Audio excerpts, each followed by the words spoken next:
Ghaziabad highway पर तेज रफ्तार से दौड़ती गाड़ियां। पर हाईवे पर आज कुछ भीड़ जमा हो रही है। सारी गाड़ियां एक के बाद एक रुकती जा रही है। ऐसा क्या हुआ है? भीड़ के सामने से काफी धुआं उठ रहा है और आग की तेज लपेटें भी उठ रही है। एक कार आग की लपेटों से घिरी है। लपेटों के बीच कार में देखने पर उसमें एक जवान हट्टा कट्टा शरीर वाला व्यक्ति भी नजर आ रहा है। वह व्यक्ति मदद के लिए चीख रहा है, कार से बाहर निकलने की कोशिश कर रहा है, पर हर संभव कोशिश के बाद भी वह कार से निकल नहीं पा रहा। तमाशबीन लोग उसको बचाने का प्रयास भी नहीं कर रहे। कुछ लोग मदद को आगे आते हैं, पर तेज हवाओं के साथ तेजी से उठती आग की लपेटों के सामने वो भी बेबस है।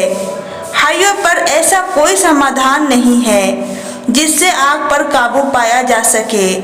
अंदर फंसे व्यक्ति को आग धीरे धीरे अपने आगोश में लेती जा रही है। आग उसके चेहरे को ढक रही है। शायद उसके दोनों हाथ पैर कार में किसी ने बांध रखे हैं। वो चिल्ला रहा है। तभी वहां पर पुलिस की गाड़ी आ जाती है। किसी भले इंसान ने शायद अग्निशमन विभाग में भी फोन किया है, पर गाड़ी अभी तक नहीं आई। पुलिस भी उसे कार से निकालने का प्रयास करती है। अग्निशमन दस्ता के पहुंचने पर लोग राहत भरी सांस लेते हैं। काफी प्रयासों से आग को बुझाया जाता है। कार से जब उस व्यक्ति को निकाला जाता है तो पता चलता है कि वो तो पूरी तरह से जल चुका है और मर भी चुका है। उसके दोनों हाथ और पैर मोटे लोहे की तार से बांधे गए हैं, जिससे कि वो बाहर ना भाग सके और खुद को बचा ना सके। दिल झकझोर देने वाली हाईवे पर हुई इस घटना में कातिलों का पता लगाने में पुलिस जुट जाती है। वहां मौजूद लोगों में एक शख्स बताता है कि उसने कार में आग लगने से पहले कार से 3 लोगों को बाहर सड़क के दूसरे साइड की ओर भागते देखा और वहां पहले से मौजूद एक काले रंग की कार में वो तीनों भाग गए और उसके थोड़ी ही देर में कार में से आग की लपेटें निकलनी शुरू हो गई। कार में आग लगना कोई नई घटना नहीं थी, मगर यह हादसा कुछ अलग था। ये एक सोची समझी मर्डर की घटना लग रही थी। आखिर कौन थे वो लोग और उसे क्यों मारना चाहते थे? इस शख्स के बारे में भी पुलिस को कुछ नहीं पता लग पा रहा था, क्योंकि कार में ऐसा कुछ भी नहीं बचा था जिससे उस शख्स के बारे में कोई जानकारी हासिल की जा सके। पुलिस ने आरटीओ की मदद से कार पर लगे नंबर प्लेट से इस शख्स के बारे में जानकारी हासिल करने में कामयाब हुई। सुनील जिंदल नाम का ये शख्स गाजियाबाद का ही रहने वाला था। पुलिस ने लाश को पोस्टमार्टम के लिए भेज दिया। घर वालों की घटना की सूचना थी। घर वालों के सामने तो अंधेरा सा छा गया। 43 वर्षीय सुनील की शादी सरिता से हुई थी। उनकी 7 वर्ष की बेटी पीहू और 4 वर्ष का बेटा अमन है। घर में सुनील के बाद जेंस के नाम पर उनके 75 वर्षीय बुजुर्ग पिता हैं। पुलिस द्वारा किया गया फोन सरिता ने ही उठाया था। पहले तो इसको ये खबर झूठी लगी, पर खबर के तेजी से न्यूज चैनल पे आने से उसका मन आहिस्ता आहिस्ता सच को स्वीकार करने लगा था। वो बिल्कुल शांत होकर दीवार पकड़ के नीचे बैठ गई। आंखों से आंसू बह रहे थे, पर लब खामोश थे।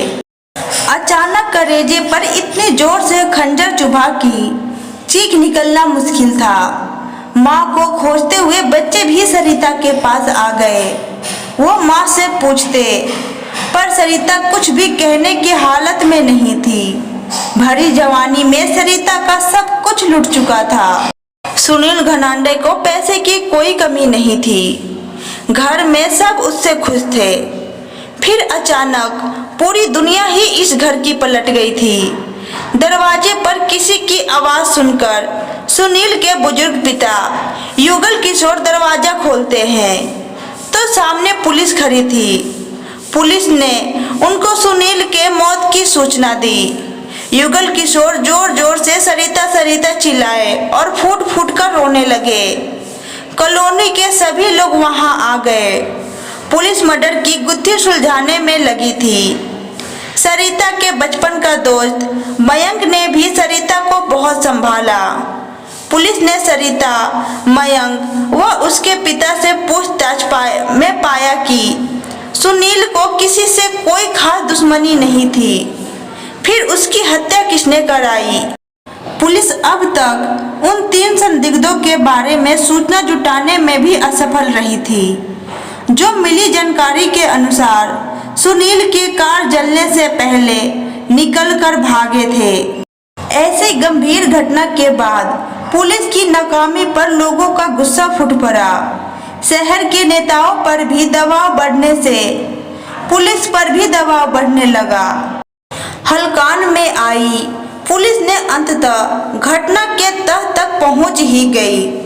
पुलिस ने प्रेस कॉन्फ्रेंस द्वारा घटना के संबंधों में चौंका देने वाले तथ्य उजागर किए।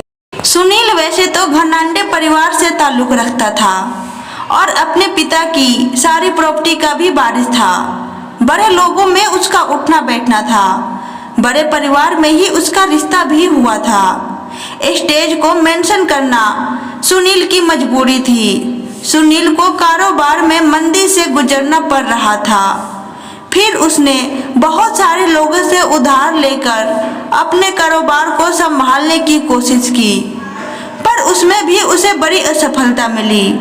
कर्ज में डूब चुके सुनील को जब कोई रास्ता समझ में नहीं आया तो अपने दोस्त मयंक की राय पर उसने अपने बचे हुए सारे पैसे शेयर बाजार में लगाकर पैसों की तंगी से निकलने की कोशिश की, पर यहाँ भी उसके सारे पैसे डूब गए। अब सुनील सड़क पर आ चुका था। उसके पास अब कुछ भी नहीं बचा था। वो अपने मासूम बच्चे, प्यारी बीबी और बूढ़े बाप को इस मुसीबत में नहीं देख सकता था। हालांकि इस मुसीबत से निकलने के लिए उसने पहले भी बहुत प्रयास किया था। एक दिन बैठे बैठे सुनील के मन में एक योजना सूझी। अपनी खोई जमीन को पाने का एक जबरदस्त प्लान उसके दिमाग में सूझा, मगर वह दर्दनाक और दुखद भी था। सुनील के नाम से काफी बड़ी इंश्योरेंस पॉलिसी थी, इतनी बड़ी कि जिससे उसके सारे कर्ज चुक सकते थे। सुनील ने परिवार के चलते अपना आखिरी दांव चला। उसने खुद को ही खत्म करने की योजना बनाई, वो भी इस प्रकार से कि किसी को भी यह आत्महत्या ना लगे, ताकि इंश्योरेंस के पैसे उसके घर वालों को मिल सके। घर से निकलते वक्त सबसे मिलकर सुनील गया। उसके चेहरे पर सबसे जुदा होने की दुख भरी मुस्कान थी। वो आखिरी मुस्कान सरिता को आज भी याद है। शायद वो मरना नहीं चाहता था, पर परिस्थितियों ने उसे ऐसा करने पर मजबूर कर दिया था। हाईवे के पास पेट्रोल पंप से डिब्बों में पेट्रोल लेकर सुनील हाईवे की तरफ चला गया। हाईवे पर उसने पहले पूरी कार में, फिर खुद पर पेट्रोल छिड़का, फिर तार से अपने पैरों को कस के बांधा। पैरों के बांधने के बाद उसने किसी तरह से तारों को अपने हाथों में लपेटकर माचिस से आग लगा ली।